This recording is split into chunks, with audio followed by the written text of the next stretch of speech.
very good morning and welcome. I am your host, Alicia Jali. You're watching Media Monitor live right here on SABC News, Africa's news leader, Channel 404. The concept of this program is, of course, to monitor and evaluate media coverage of some of the major news stories of the week.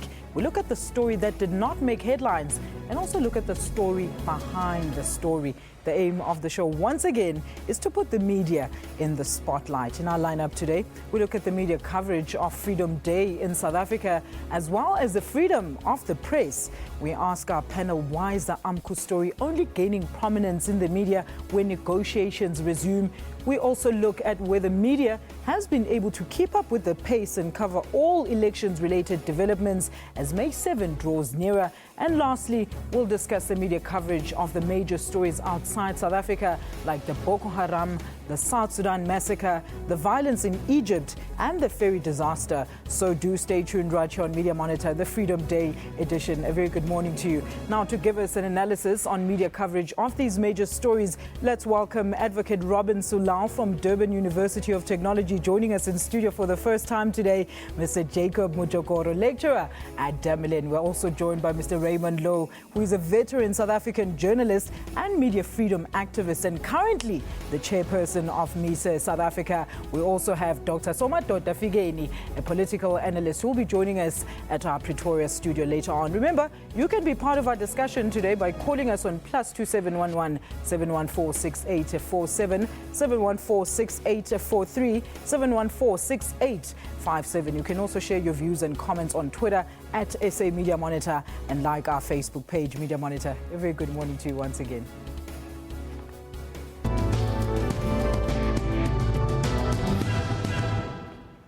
In our top story today marks 20 years of freedom in South Africa after the country held its first democratic elections on 27 April 1994.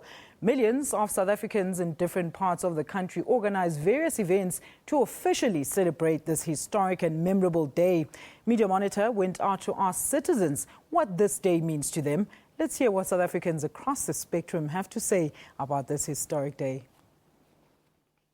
As we live in the one new generation, the freedom means a lot to us because now we can share a restaurant with some other people and white people, even though long time ago we didn't share some toilets, you know. Yeah, so that's all I can say about freedom. Mina lolu suku ngilithatha lizoba injabulo kimi ngendlela ngoba sathola inkululeko ngalo.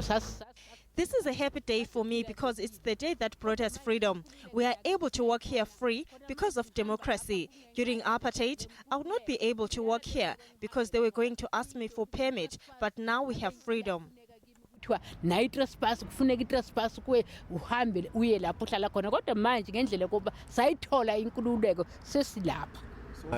I see as Freedom Day, it never do anything to me. Because I'm not working, you see, I'm sitting here under the shelter. On Freedom's Day is a special day. We have to pull up our socks and enjoy it because years ago we've been struggling to have a freedom. Now we got it in our hands. We must use it. We must respect it. As the old people, they did fight for us to have this freedom. It doesn't really mean anything to me now.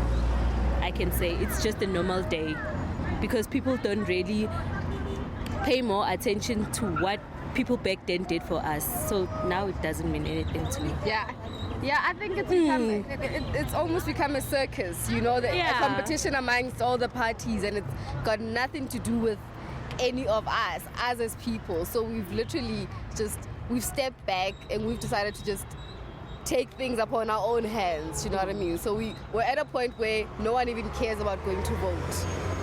We're going to be celebrating, we're going to be studying because we have the opportunity to study.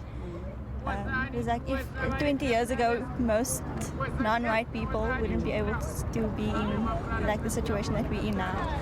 It means that everybody is equal without having any restrictions against anything. As if we were white people, black people can now have the exact same not qualities, but the exact same opportunities. Very interesting views, of course, from the streets. Now, let me welcome my panel this morning. Panel, a very good morning to you, and thank you for joining us on Freedom Day today. Nice to be here.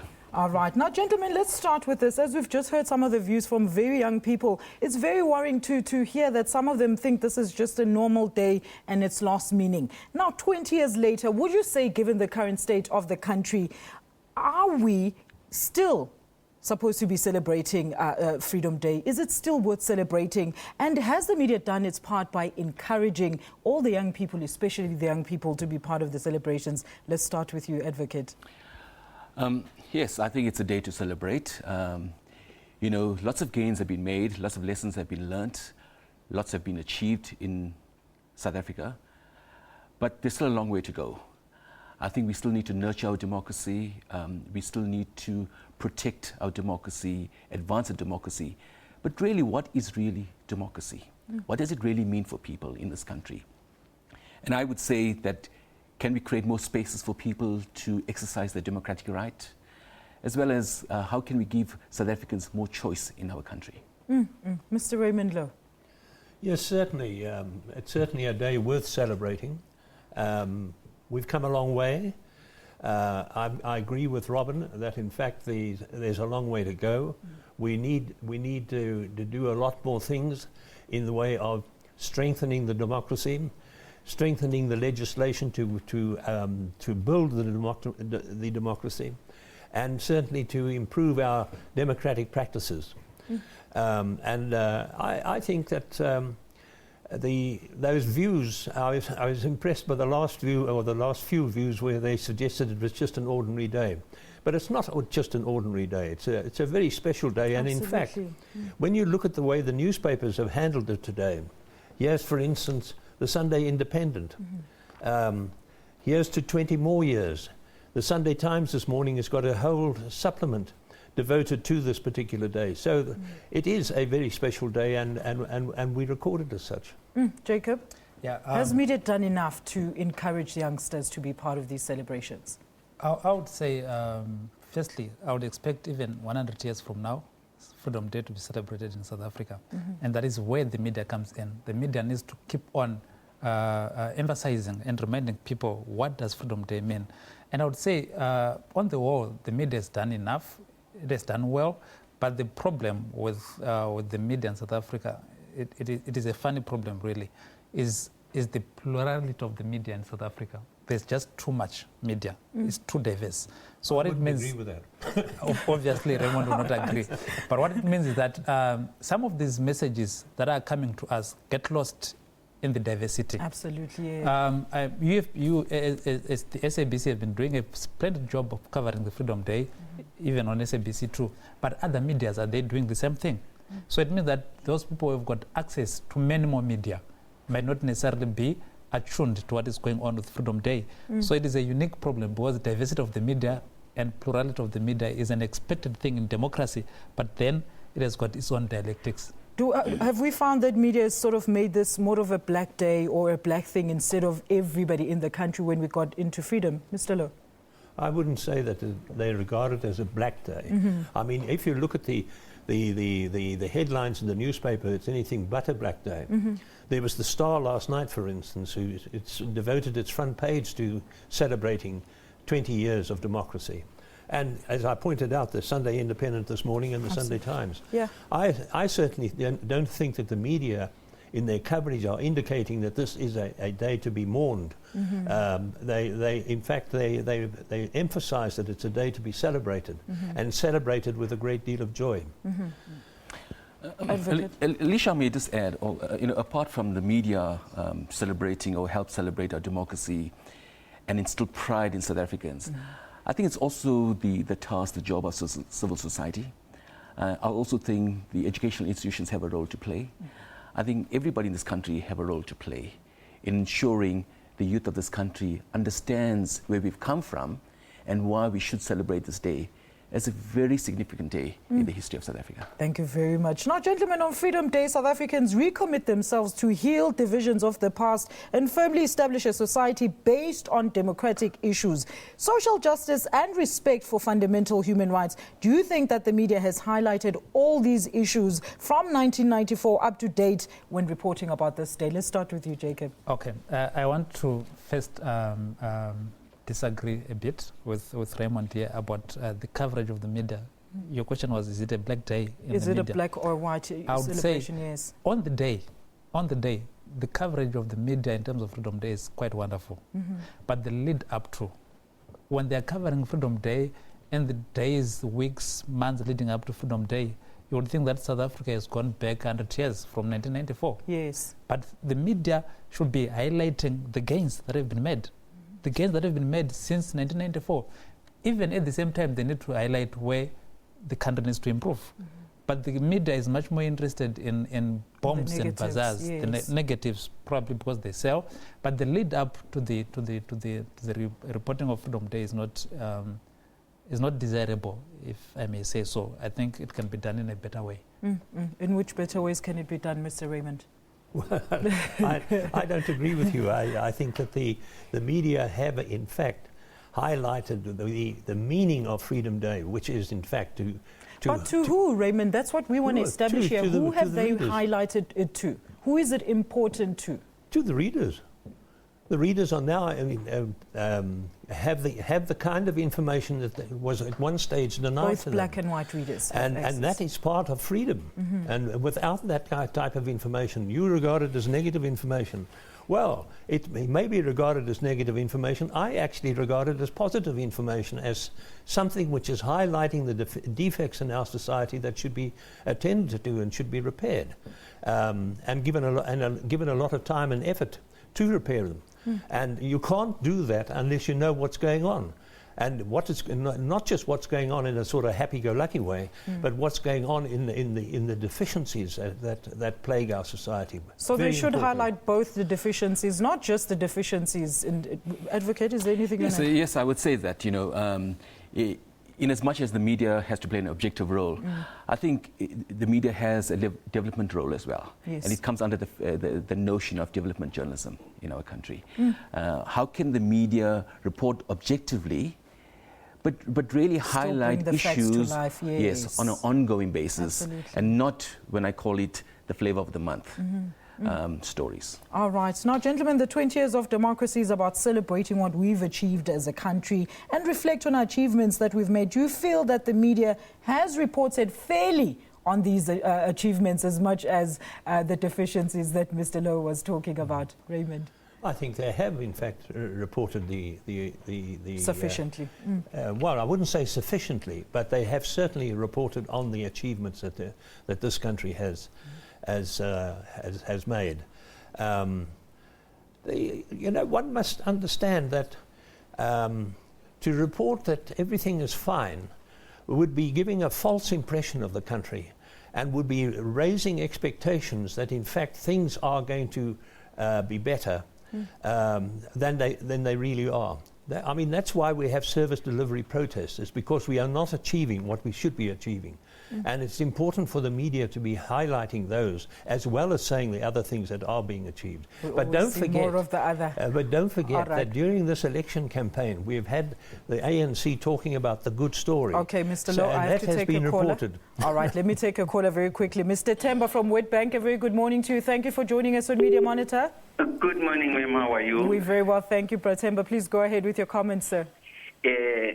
For the day of this year of celebrating 20 years of freedom, I feel strong that the media was playing a very big role.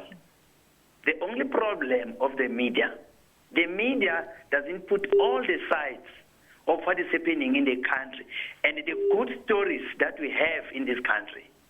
Because we need to put clearly that as from 1994, when we come in this democracy, we managed to make sure that most people of South Africa got shelter, got water, got sanitation. But the problem of the media is most of the time they check on the negativity.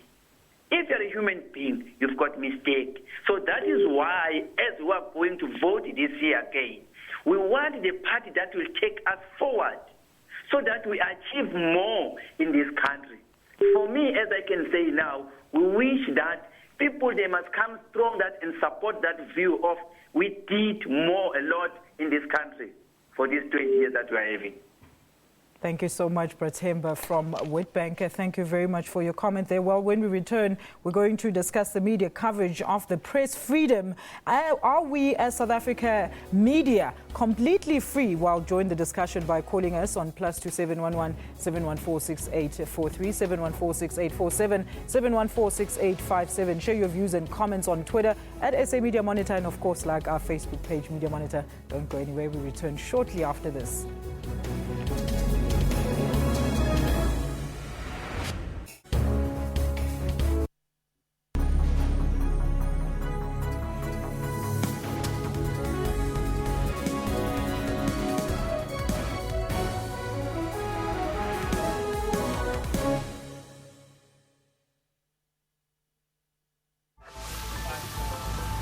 Mommy, where does meat come from?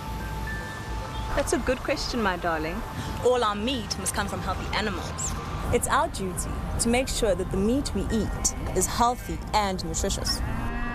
Before slaughter, animals must be inspected at registered abattoirs to make sure that the meat is healthy enough to be consumed by humans.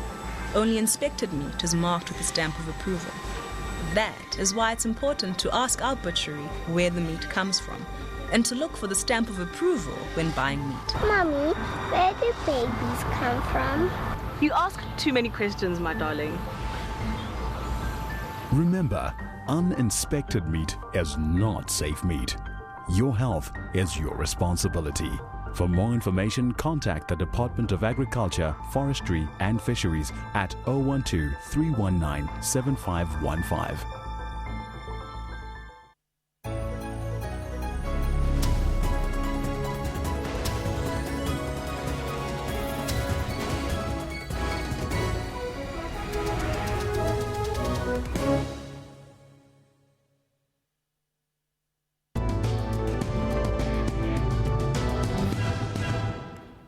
Welcome back. You're still watching Media Monitor. Remember, you can be part of our discussion today by calling us and sending us tweets. In our next story, we still continue. Freedom of the press and freedom of expression are different rights. The difference between the rights of an individual to expression and the rights of journalists as members of the press and media are different. It becomes particularly important for the media, which is in a position of power and is potentially talking to millions of people, that it balances its freedom of expression against those of individuals. Now, gentlemen, I don't know what your views are in terms of freedom of press. In the 2008 secrecy bill, well, let's start here, Mr. Raymond. I want you to tell us, do you think that the media is free 20 years later? No, it's not free. It is a high degree of freedom, but it is not free. Entirely free. Well, when you consider there's the National Key Points Act, which prevents the disclosure of certain types of information. There are also 3 or 4 bills, acts that have been brought in by this government, one of them being the Protection Against Harassment Act, which prevents the journalists from staking out, shall we say, people they want to interview. There's the Film and Publications Act, which was declared by the Constitutional Court as being unconstitutional. There are also, since 1989, the South African National Editors Forum and the Freedom of Expression Institute have been making representations to the Department of Justice about something like a dozen bills or so which they regard as important and which are unconstitutional and which restrict the media. That's since 1989. Over 20 years we have been discussing with the Department of Justice that those bills should be either amended or scrapped. Not bills, those acts, those laws should be either amended or scrapped. All right, let me take a that's caller very quickly. important. All right, Raymond, let me take another call. I'm sorry, callers are always calling in your time. Mr. Different, a very good morning to you. Thank you for joining us on Media Monitor. How are you, ma'am? We're very well, thank you, sir. Your question or comment, please. I have a comment, ma'am. Please go ahead, sir. I think in South Africa we don't have that freedom we want.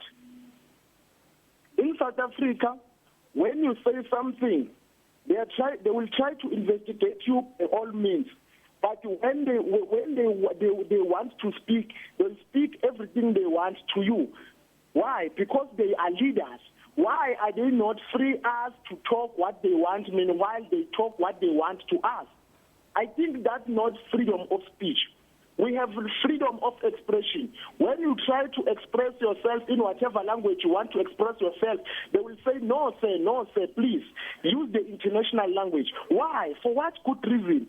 When I talk my language like Zulu, I'm trying to express myself, but they will say speak English for everyone to understand. They made English to be an international language because they want everyone to understand. So why do they say everyone must speak English? They say it's a must to speak English. Why can't I express myself as enjoying my freedom? If they say speak English, they don't want you to practice your English, which means they are also violating you from expressing yourself. They are also against their freedom. Thank you so much, Different, for your comment this morning. Do you want to add something there quickly, very quickly, Advocate? I think, he's right. I said earlier on about the freedom of choice. You can choose whatever language you want to actually communicate in, yes. or even for that matter, receive a communication. Yes, English may be the dominant language in terms of tuition, in terms of business, and in terms of the media by and large.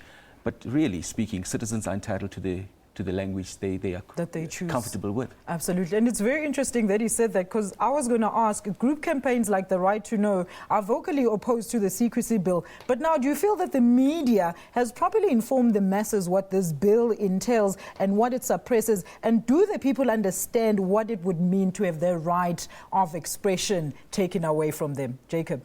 Okay, let me start by addressing the idea of freedom of the media. To members of the public and members of the media who are listening right now, there is no media in the world that is free. Absolutely no media in the world is free. Free from who? And free from what? If it is free from government, is it free from capital? If it is free from capital, is it free from government? So there's no media that is free in any sense in the world. It is only a matter of extent. To what extent is the media in a certain country free? Because there are always people who want to control the media because it is powerful. Yes. And if I invest in a media as a private individual, I want to control it so that it makes money for me and for other ideas. So there's absolutely no media that is free. Now, secondly, going to your question, I would say the media, they always fight in their corner.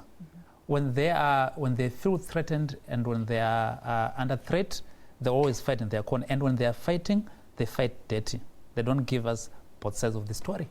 If you listen to the media and you read about the secrecy bill, you only see Armageddon. But they don't get to tell us why is this bill being tabled. What came into the heads of the parliamentarians to think about this bill in the first place? Yes. Like you highlighted when we started on this segment, that there is freedom of press, but it has to be responsible. Absolutely. It has to be balanced. The media, when they're talking about the secrecy bill, and their own rights as the media, they do not highlight where the media needs to improve, so that we do not have this kind of bills. Because obviously, if the media was operating in a transparent, objective manner, there was going to be no need for this bill to come about. Is there anything you want to say to that, Raymond? Well, that's certainly wrong. The media bill, the secrecy bill, has been introduced to replace a secrecy bill that was brought in 1972 by the National Party government, and which was much more restrictive than the current one is. And that the bill was, and in fact the newspapers have mentioned that from time to time. Don't forget, this bill was introduced in 2008, and in 2008 the media objected to the bill because it was a very wide-ranging bill. It talked about the national interest rather than national security interest. National interest means everything that could fall under the bill. And it explained that, and explained why the bill was opposed. All right, okay. Andrew, a very good morning to you. Very quickly with your comments, sir. Yes. Andrew, please go ahead. Yes, I would say I just want to comment regarding this secrecy bill. Yeah, I've got a problem. Andrew, we can't hear you. Please turn your TV set down when you call us. One thing is that no country... All right, we're struggling with Andrew. Andrew, is your TV down?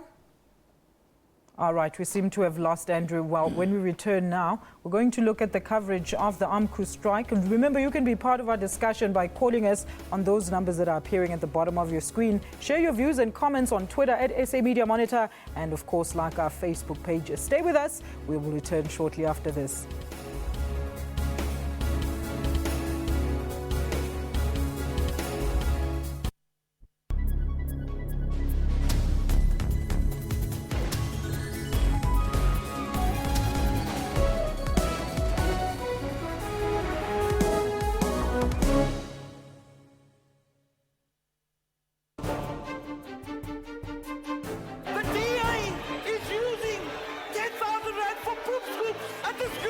They found that Cape Town is the best run metro in the whole of the country. What steps will you take to protect communities from the kind of police brutality? When I am the mayor, I won't take the R1 million salary. You guys all look the same. None of you should be trusted. Catch the election debates on SAFM, SABC News Channel and SABC One, Sundays at 6 p.m.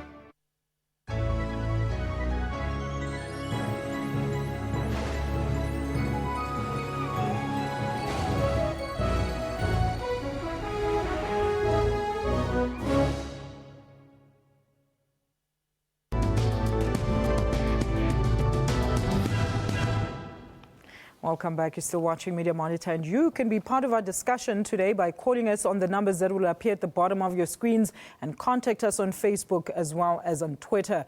In our next story, Labour Union AMCU has officially rejected the latest wage offer by platinum companies Implats and Lonmin. The package entails 12,500 monthly entry level by 2017. AMCU President Joseph Mathunjwa announced the decision after addressing striking miners at Marikana. Lonmin has started informing workers of the latest wage offer and says most of them are in favor of the revised package. The strike started on 23rd January. Let's take a look at this clip.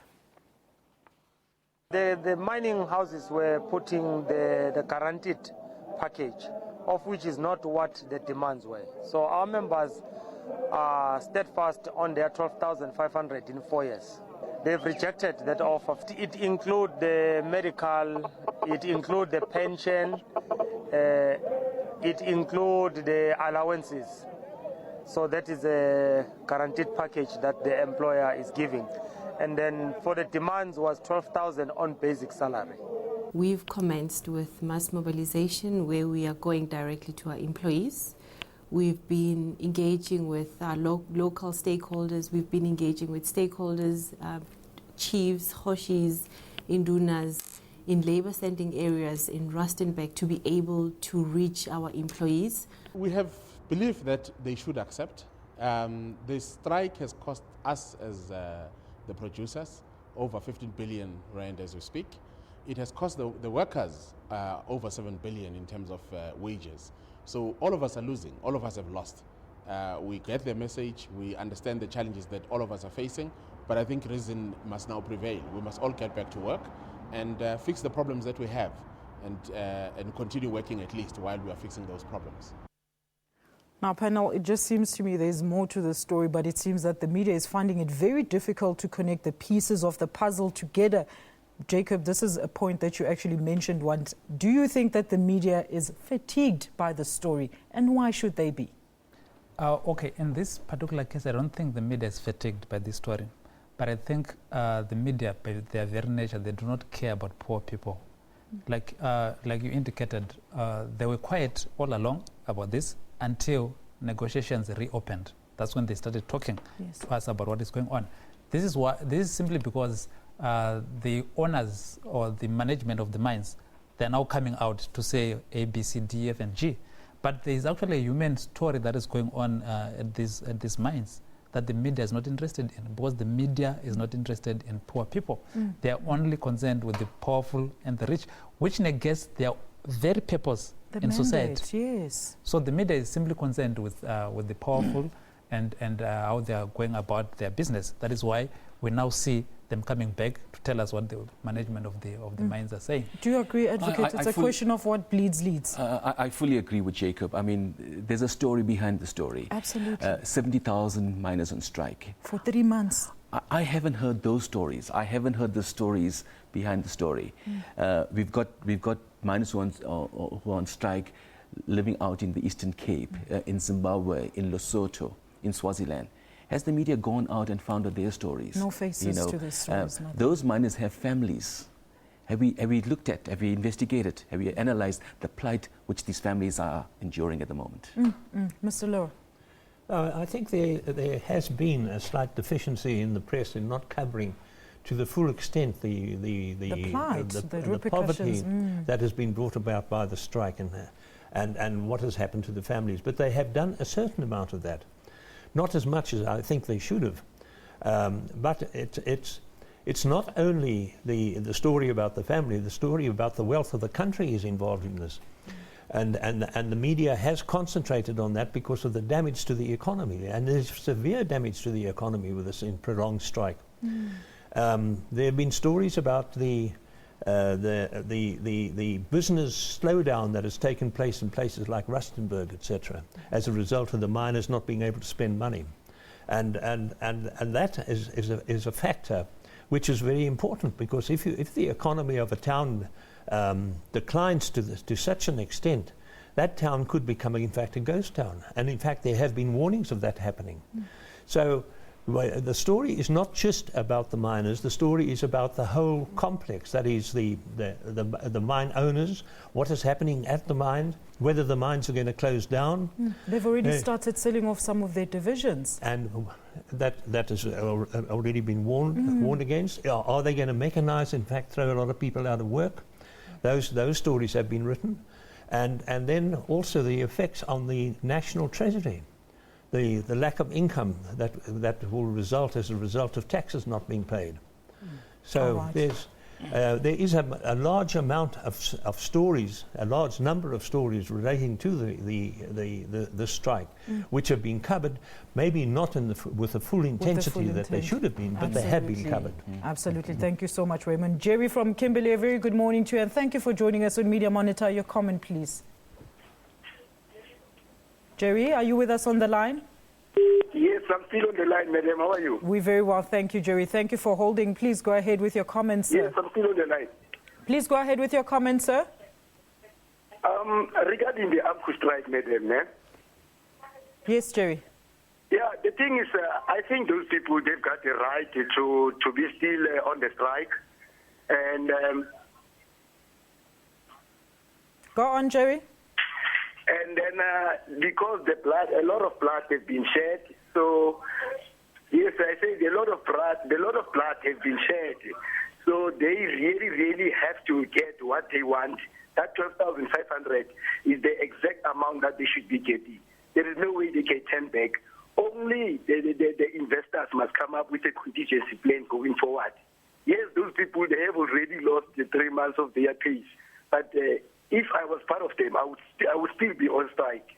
Thank you very much, madam. Thank you so much for your comment there, Jerry from Kimberley. Now, Penno, what do you feel? There's obviously in my intro, I highlighted that some miners were apparently okay now with the latest wage offer, and it's the unions that are not budging. Has the media now interrogated that part of the story enough to give us the workers' own accounts of how they feel about this? Advocate.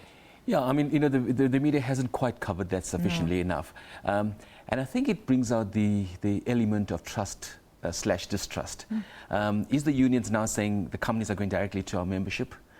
What are they actually telling our members? There's more stories behind the stories. There's more stories behind the stories. I'm hearing that the company, the producers are sending SMSs to the workers.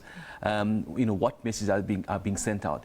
Even though the union could get to know exactly what the message is, but the perception of the producers is a negative one. And I think that's an important aspect. And I think, the media has to look into those kind of issues. To interrogate that, absolutely. All right, well, stay tuned, because after the break, we're going to look at the media coverage of the elections as well as the Boko Haram terrorism group. You can be part of our discussion today by calling us on +2711 714 6847, 714 6843, 714 6857. Share your views and comments on Twitter at SA Media Monitor and like our Facebook page. Don't go anywhere.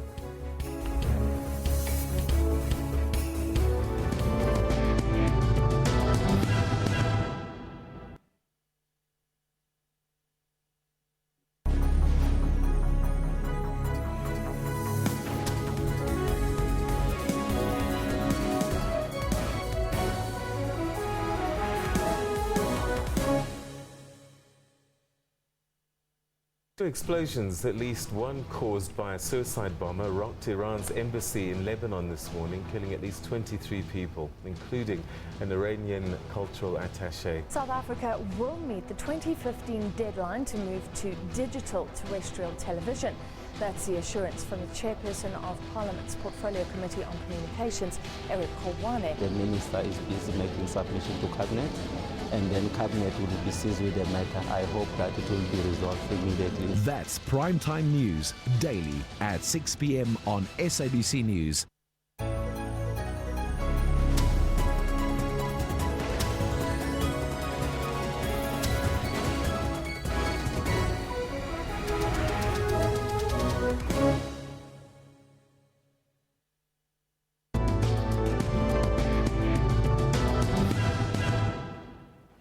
Welcome back. You're still watching Media Monitor, and you can be part of our discussion today by contacting us on the numbers that will appear shortly at the bottom of your screens, not forgetting Facebook as well as Twitter. Security cluster ministers, led by Police Minister Nathi Mthethwa, have embarked on a series of visits to the country's areas that are seen as posing security threats ahead of next month's polls. Now, the aim of these visits is to ensure safety and stability on the May 7th elections. Mthethwa promised residents of areas that have since been declared as dangerous, such as Mitchell's Plain, Menenberg and Hanover Park, that police will be out in full force to ensure their safety. Let's take a look at what the police minister had to say. Ours is to ensure that as we go to elections, things are smooth and even beyond.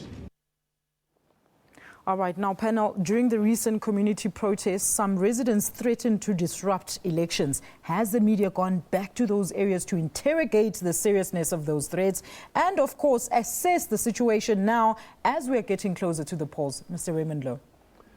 I think the media have touched on those subjects, but it's rather difficult to find out whether, if people issue threats, whether you can then get hold of them later and quote them. Not an easy task at all. Not at all. And I think the media have treaded rather carefully on that path, because they certainly do not want to give wider publicity to the fact that some people are intending to disrupt the elections, which would in fact result in more people disrupting the elections.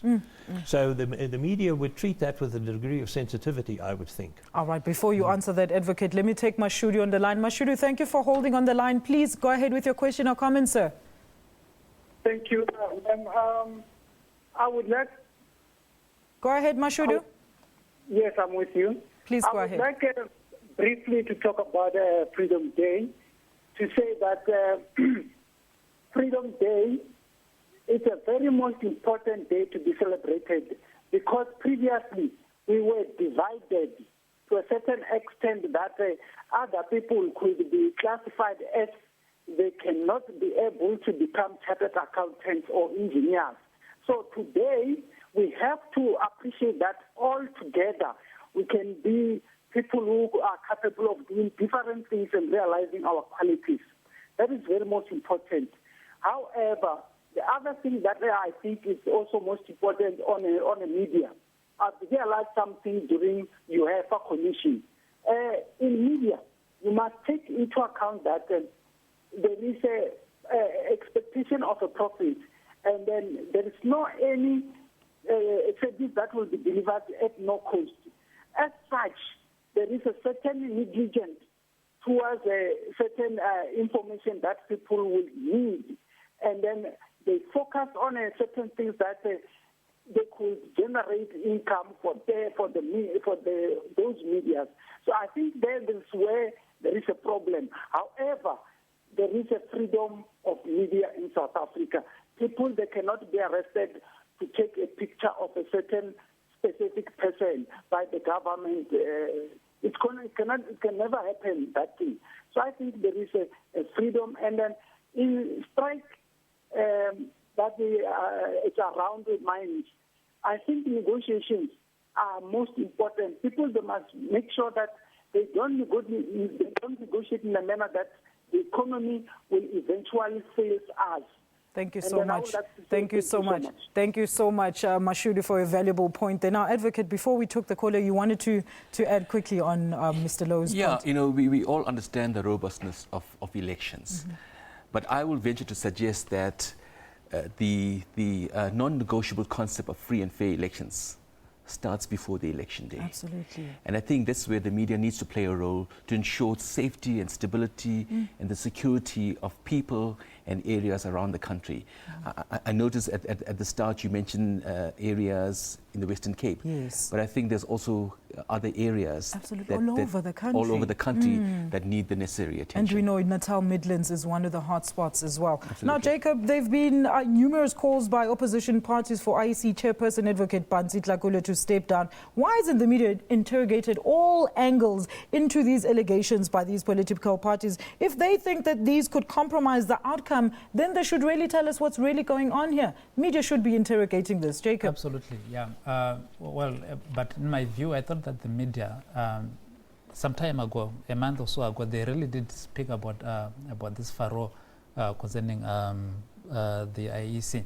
But at the same time, the media has to be careful, because this is a political season where there's a lot of politicking, there's a lot of complaining, there's a lot of lying for political gain and for political capital. So the media has to be careful again not to be led down a garden path. Because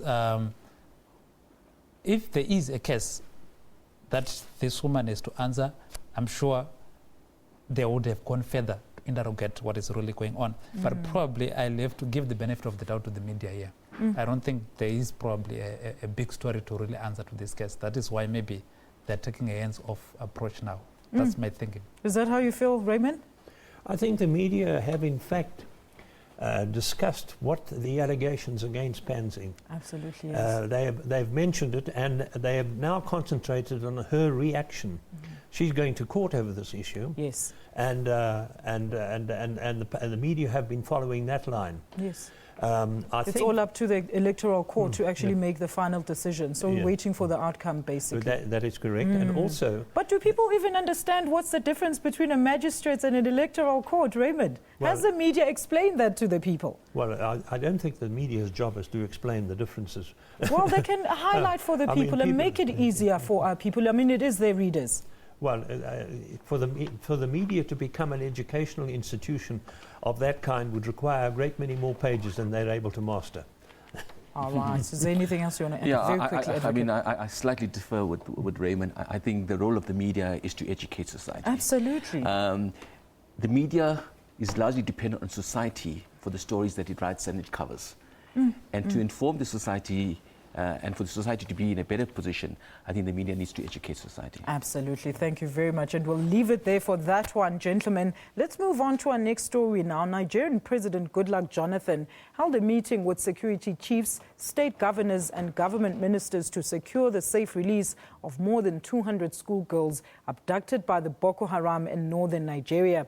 A human rights group in the country urged United Nations to intervene and help to secure the release of the children.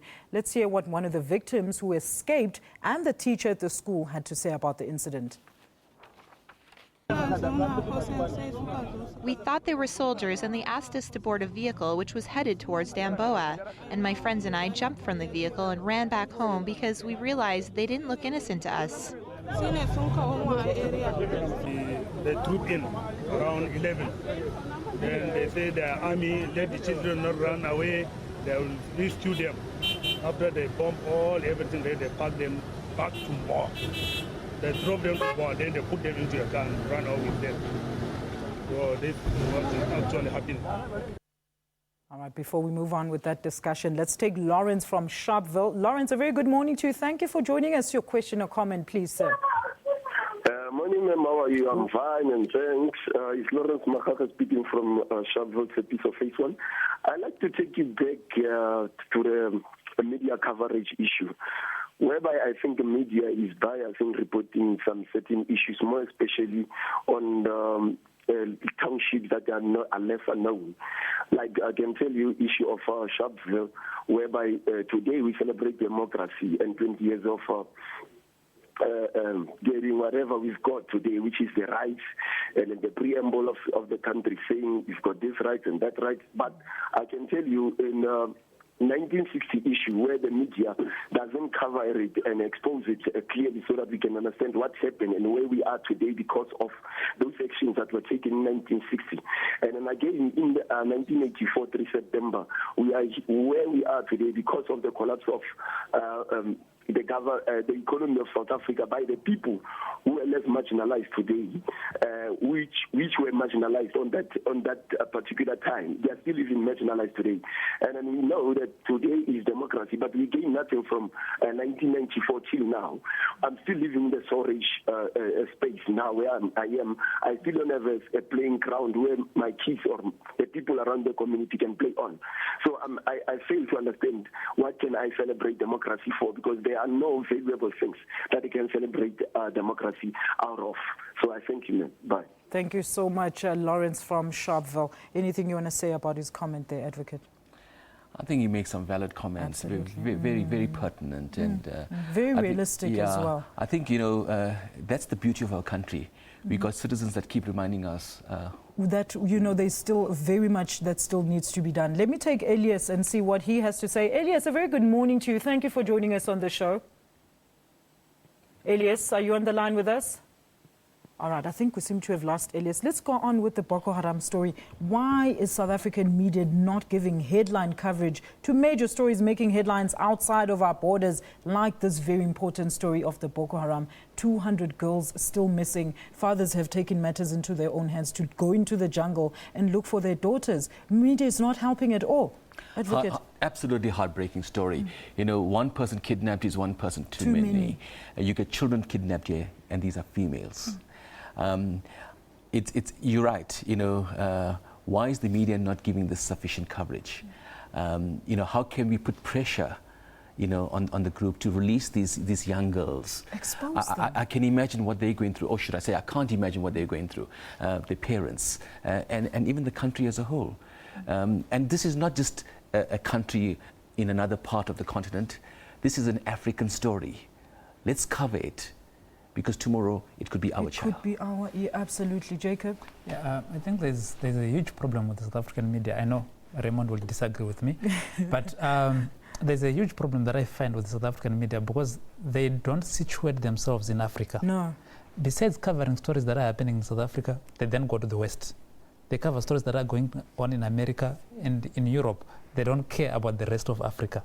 That is, and this is not only highlighted in terms of this Nigerian issue, but in all cases. Let's take the disappearance of the Malaysian Airlines, for example. It was well covered in South African media. Absolutely. But that is in Malaysia. It is not even in Africa. It's still being adequately covered even now. But this tragedy in Nigeria is not adequately and covered. It's right so next I think to home. Culturally, the South African media needs to situate itself in Africa. Change their mindset that we're an elitist media. Let's take Elias once again. Elias, are you back on the line with us? A very good morning to you. Your question or comment, please. Morning. Yes, I'm back. Thank you, Elias. Please go ahead with your comment, sir. Okay. I just wanted to comment on the coverage of the gains that we actually achieved since our independence, or since we got freedom. I don't think that the media does enough coverage on the gains. I think the gains outweigh the negatives tremendously. And my advice to the government is that I think there should be a program or an education or the highlights of the gains that we had. I mean, I'm one of those people who were born during that difficult time. And I know the gains that we had. They are tremendous. Thank you so much, Elias, for your comment there. Well, yes, still reiterating that, you know what, we can say whatever we want. There has been a lot of good that has been done. Getting back to the Boko Haram story now, Western media is at the forefront of the story while we are falling behind in making African news a priority. What happened to the slogan, African News for Africa? And what can the SA media learn from its Western counterpart? Raymond? Well, I think the complaint that South Africa media don't cover what goes on in Africa is not entirely accurate. It may not cover it sufficiently, and there are a lot of defects in the South African press, particularly brought about by the circulation drops that have occurred, which has resulted in staff cuts, which has reduced the ability of papers to act as comprehensively, to cover as comprehensively as they would like to. But don't forget that the North African revolutions were covered very adequately in the South African press, because those revolutions were of importance and great importance. Now, this is a very important story indeed. It's been very well covered in Nigeria. And a certain amount of space has been given to it in South Africa. Page 4 and 5, Raymond. Yes, well, yes, but it should be a headline story. There are other interesting factors which are absorbing the South African press at the moment, particularly so we'll blame the election campaign. So if it's in page 4 and 5, I think that's where a reasonable place to put it. Raymond, all right. Well, that's where we leave it for now, panel. After the break, we'll read your tweets and also discuss what the analysts anticipate will be the most talked about topics for this coming week. You can still share your views and comments on Twitter at SA Media Monitor as well as Facebook. Don't go anywhere. Media Monitor returns shortly after this.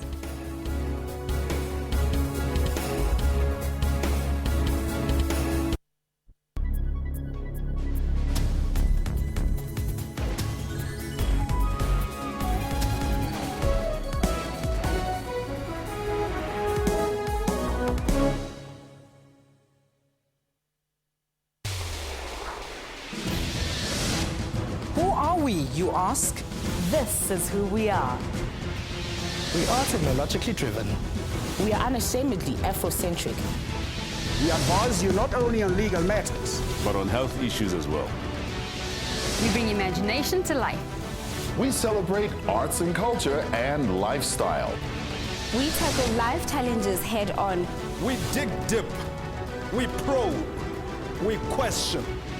We invite you to take a view from our house, as we tell it without fear, separating fiction from factual. We are the SABC News Channel. All news, all global, all the time.